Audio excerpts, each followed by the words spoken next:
नमस्कार मित्रांनो. आता विजयनगरची राजधानी तर बघून झाली, ते म्हणजे हम्पी. आणि तिथून आम्ही 150 किलोमीटरचा प्रवास करून आता आम्ही बघायला आलो चालुक्याची राजधानी, ते म्हणजे बदामी. बदामी एक खूप सुंदर सिटी आहे आणि आता इथे खूप सारे कार्विंग्स वगैरे आहेत. मी ते तुम्हाला दाखवणारच आहे. तर आमचा प्रवास कसा झाला, तर आम्ही तिथून एक 12:30 वाजता निघालो होतो आणि जवळपास इथे 3 वाजता आम्ही बदामीमध्ये पोहोचलो. आणि पोहोचल्यानंतर आम्ही रूमवर बॅग वगैरे ठेवली. तिथं आम्ही जरा फ्रेश झालो आणि रूम जरा आउटर साईडलाच केली होती, कारण की आम्हाला तिकडल्या तिकडे आणखी दुसरे पॉईंट्स बघायचे होते उद्या सकाळी. सो लवकर ते आम्हाला जवळ होतील म्हणून आम्ही तिथेच रूम केली. आणि तिथून आता आम्ही पोहोचलो आहे केवूजच्या पायथ्याशी. इथे तुम्हाला पहिल्यांदा एंट्री केल्या तुम्हाला इथे तिकीट काढावं लागेल आणि तिकिटाची प्राईस फक्त आणि फक्त 25 रुपये आहे. ज्यावेळेस तुम्ही तिकीट काढाल तर तुम्हाला 4 केव्जसाठी 3 ते 4 केव्जसाठी तुम्हाला ते व्हॅलिड असेल. तुम्ही आता हे बघू शकता, ही आम्ही पहिल्या केवकडे आम्ही मूव्ह करत आहोत.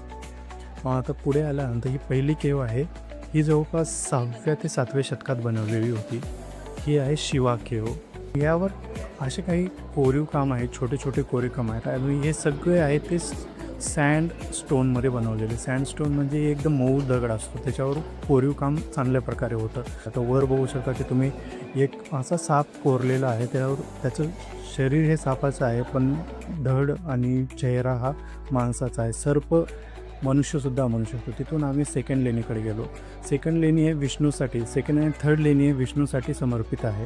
जसं फर्स्ट लेणी हे शिवासाठी होती, तसंच सेकंड अँड थर्ड. आता इथेही तुम्हाला कार्विंग्स दिसतील. छोटे छोटे मणीसुद्धा त्यांनी कोरलेले आहेत.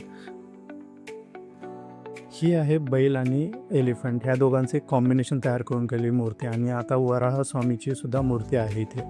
म्हणजे विष्णूसाठी समर्पित पुरेपूर मूर्ती दिसते. इथे काही फिश व्हीलसुद्धा म्हणू शकतो, म्हणजे माशाचा यूज करून एक व्हील बनवलं होतं. आणि ह्या पिलरचा कलर वगैरे बघू शकता म्हणजे प्रत्येक लेअर वाईज तुम्हाला तो एक अख्खा स्टोन लेअर वाईज तयार झालेला आहे. मग त्यातला कोरून म्हणजे इथे टॉप डाऊन कोरीव काम आहे.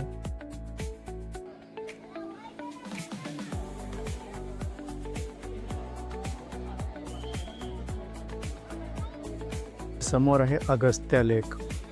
आपण अगस्त्या लेककडे जाणारच आहोत काही वेळानंतर. आणि लास्ट केव आहे जैन केव, म्हणजे 4थी केव. त्या केवमध्ये हे जवळपास 8व्या शतकात बनवलेली आहे. इथे तुम्हाला भिक्षूचे एक कार्विंग केलेली दिसेल. समोरच त्या केवच्या एक्झॅक्ट समोरच दुसरे एक माउंटेन आहे आणि त्यावर तुम्हाला बदामी फोर्टसुद्धा दिसेल. तर आता मी झूम करून तुम्हाला काही तिथे प्लेसेस दाखवत आहे, कारण की आपण त्या फोर्टवर वगैरे जाणार नाही आहे.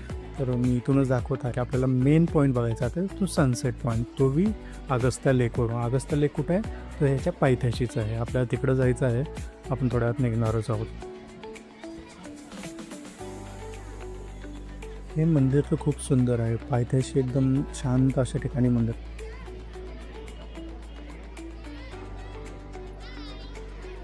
हा आहे अगस्त्या लेक. ऋषी अगस्त्याने ज्यावेळेस राक्षसांचा अंत केला, नाश केला, त्यानंतर हे लेक तयार झालेलं आहे. इथं जर तुम्ही स्नान कराल तर तुम्हाला पापापासून मुक्ती भेटेल असंही म्हणलं जाते. आपण आता निघालो आहोत अगस्त्या लेककडे. अगस्त्या लेककडे जाण्यासाठी तुम्हाला केव्जमधून उतरल्या एक छोटासा रस्ता आहे, पण तिथून गाडी वगैरे काही जात नाही. म्हणजे तुम्हाला तिथं कंपाऊंडवर उडी मारून जावं लागेल. त्याच्यापेक्षा तुम्हाला गाडी वगैरे घेऊन जायचं असेल तर तुम्हाला बदामीच्या आतमधून म्हणजे छोट्या छोट्या गल्लीतून जावं लागेल. तर आम्ही ज्यावेळेस छोट्या छोट्या गल्लीतून जात होतो तर गावाकडची एकदम मस्त अशी आठवण येत होती. आणि समोर बघता तर तुम्ही बदामी फोर्टचे जे मी तुम्हाला वरून दाखवत होतो केव्जमधून, ते आता तुम्हाला समोरही दिसत असतील. हा एक सिंगल लेन रोड आहे, त्याच्यामुळे थोडी ट्रॅफिक होती. ट्रॅफिक म्हणू शकत नाही, एखादी 2 गाड्या असल्या तरी इथे ट्रॅफिक होणारच होती. सो पुढून एखादी गाडी आली की आम्हाला साईडला घ्यावं लागायचं आणि त्यांना रस्ता द्यावा लागायचा. आम्ही थोडा प्रवास पार करत आम्ही आता पोहोचलो आहे अगस्त्या लेकच्या जवळ.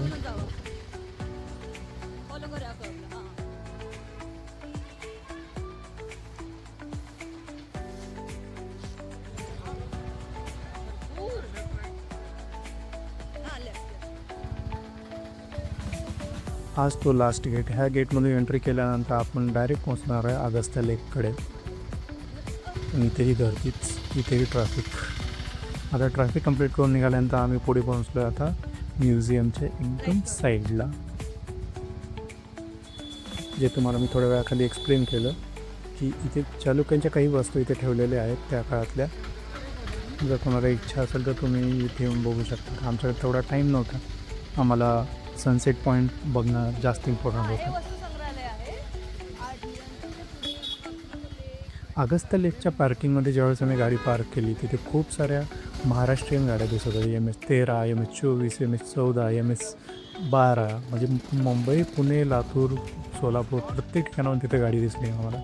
कर्नाटकच्या गाड्या कमी दिसत होत्या आणि महाराष्ट्रीयन गाड्या तिथे जास्त दिसत होत्या. पण ते मी 4 व्हीलर्स म्हणत नाही, 2 व्हीलर्स. म्हणजे खूप जण जवळ असल्यामुळे येतात. जवळपास 250 ते 300 किलोमीटरचा प्रवास पार केला बाउंड्रीपासून की आपण डायरेक्ट बदामीमध्ये येतो. हा भव्य असा व्ह्यू खूप सुंदर होता. आता पुढे बघू शकता की ते पुढचे जे डोंगर आहे त्यावर केव्ज आहेत. आपण तिकडूनच इकडं आलो आहे. तिथे एक कलाकार होता जो मस्त असं एकदम अगस्ता लेक आणि भूतनाथ टेम्पलचं चित्र काढत होता.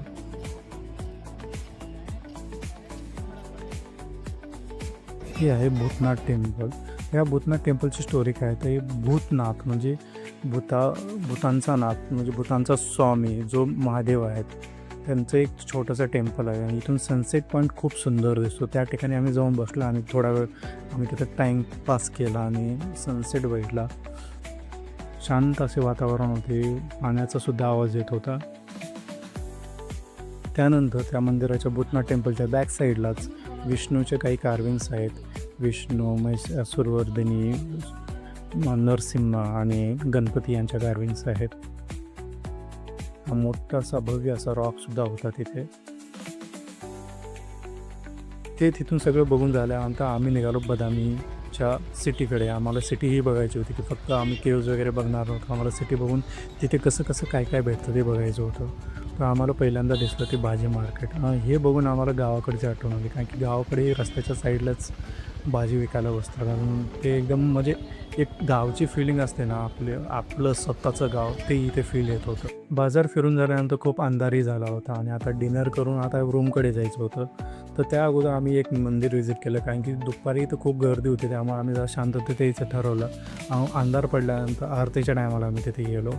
मस्त असं मंदिर होतं, शांत होतं. आणि तिथे एक काकू होत्या, त्यांना हिंदी येत नव्हती पण ते ट्राय करत होते हिंदी बोलून. ते समजावून सांगत होते मंदिर कशाचं आहे, कधी बनलं, काय आहे, सगळं ह्याच्याविषयी इन्फॉर्मेशन देत होते.